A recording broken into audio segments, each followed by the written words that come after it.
Hi there, I hope you are doing well. So, listen to me carefully. I am going to explain the flow of this code which I have sent you. So, basically, you are seeing this one file which is named the Jazz Identifier.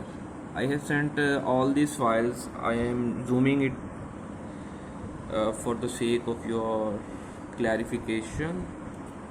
Uh, just a minute. Yeah, you can see that it's the jazz identifier file is opened. So in the first section I have actually divided the code into different sections.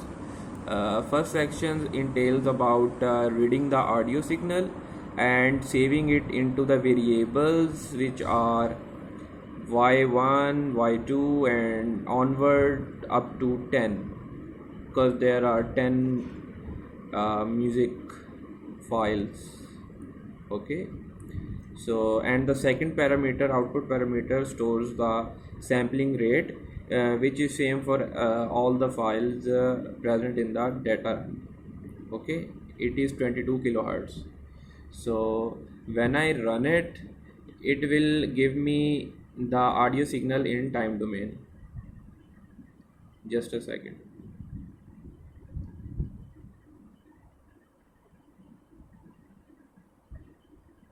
Yeah, the figure is opening. So basically I have compiled all of the figures of the signals into one figure.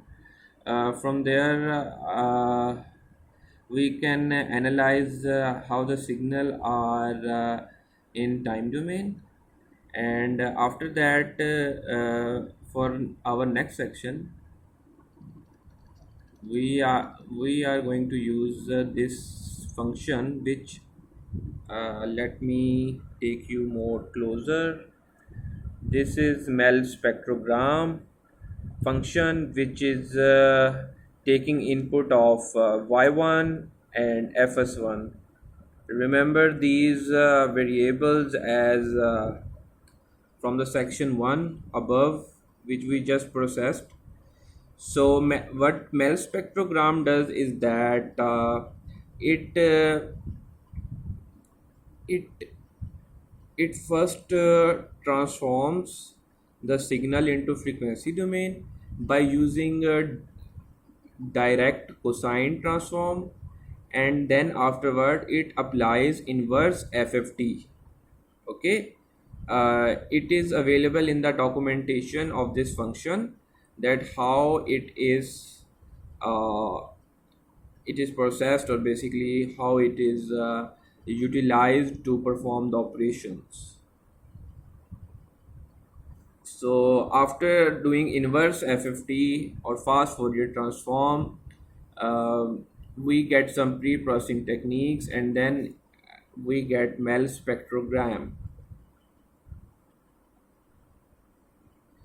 Okay, I have just ran the program section wise. So let's see what it gets.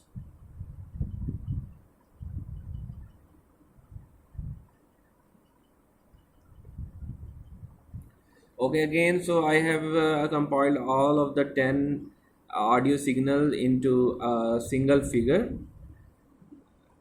which is showing the signal from 1 to 10 in the jazz folder, and their power density over time and frequency domain. So basically they are spectral features through which we are going to decide whether the respective file is outlier or not. So looking at one, I don't know if you can clearly see from that, but I have sent you the codes and files and everything. You can execute on your own computer or laptop, whatever you have, and see that the file number one here, it shows some discontinuities. Okay, the second one is also showing the same, and the third one is like divided into sections, larger one sections. This one here divides the rest, and this one is second one section and the third. Basically there is no continuous pattern. Okay, so okay, here you can see that here things are not as stretchy, or you, what will you say, a line like in the rest above. You can see that they are all stretching outwards. Okay, you see that, yeah, this one, see the movement of my cursor, it is going upward. Similarly for the third, but isn't the same case for the fourth. It is showing that the power density cloud is distributed and is sitting uniformly and densely and is not pushing upwards. It is sitting just. Rest of the files above and below, you will see that they are pushing upwards. Basically that means um upward means higher frequencies. Are you getting my point? So in the same here we can see that they are going upwards.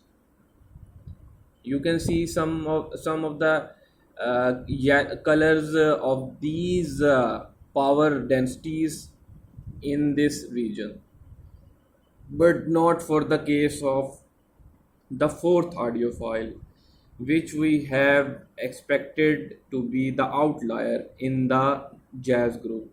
Same goes for this. Okay,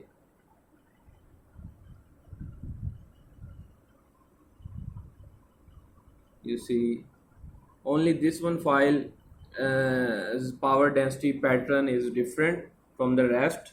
So apart so from visualizing the data, the spectral feature data, we will conclude that this file number 4 is the outlier. Third section is just for checking the data store and correlating it.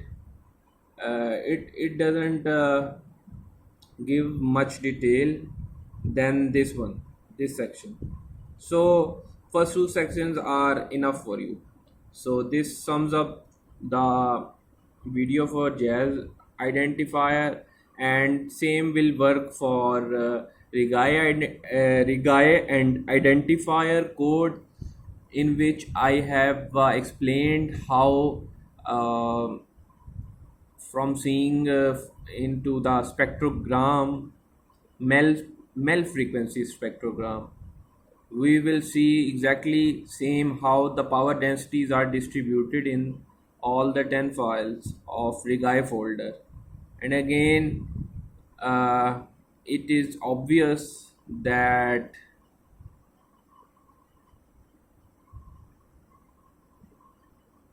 it is also change. Okay, let me run a quick time for you so that you can also have a piece of understanding in this.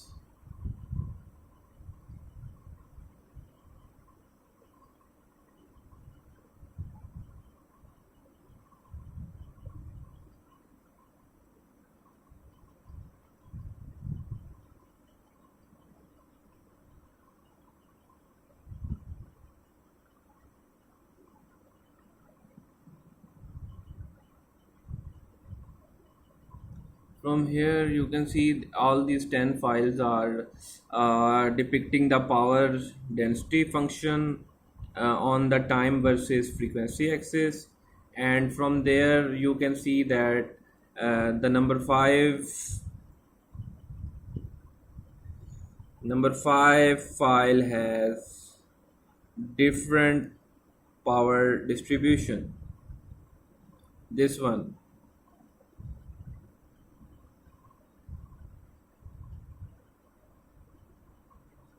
And in this reggae folder, in previous I had said to you that the jazz files are tend to increase in frequency more than the reggae files. Got it? So in this section, you may be seeing the yellow portion, but in other files, it is really hard to tell that there are yellow portions. You can find cyan or blue or purple color sections. That's it for now. And so this sums up the fire identification, basically outlier detection with simple features. Otherwise, it could have costed us by doing artificial intelligence and machine learning algorithms, which obviously would have taken more time than this. Okay, where they were. Okay, I have made some functions for calculating the beats per minute. I'm loading them from the directory workspace. Okay, this is the second function, this is the third, and this is the fourth. Remember to keep these all these functions in the same directory so that the code can run smoothly.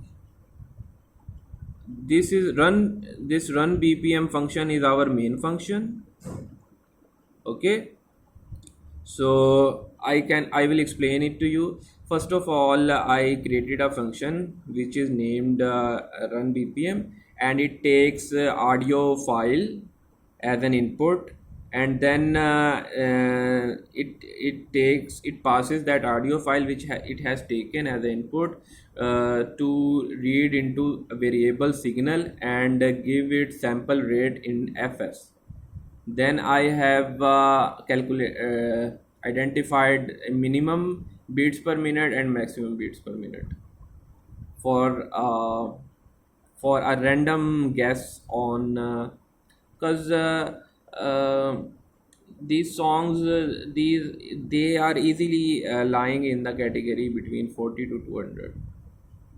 Okay, so envelope decimated is an variable which is calculated at 250, and from there we are going to apply the discrete wavelet transform on the signal and sample rate we got.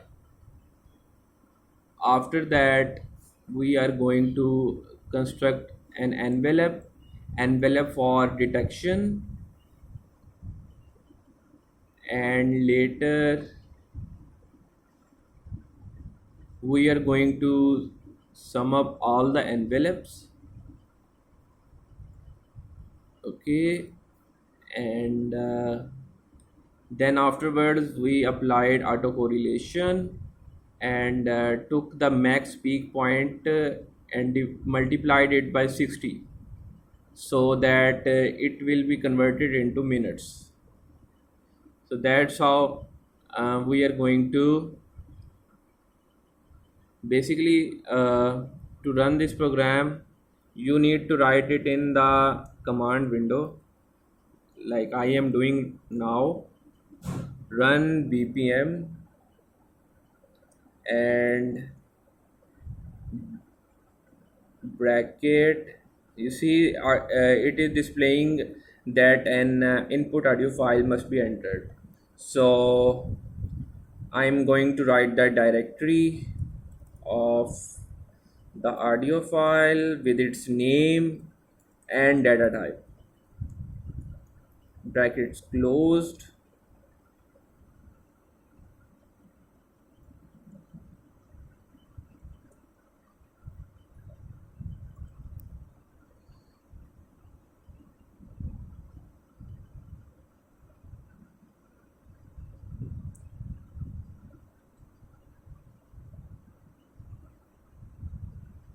here. Here it has calculated the first file's beat per minute, which is 126.0504, and the same procedure is going to be applied on the rest of the files, be they jazz or reggae. I hope you have got clarity after seeing this video, and I have explained you enough so that you can also uh, get the know-how of this code. And anything else you would want to know, do let me know. Okay, thank you so much. Goodbye.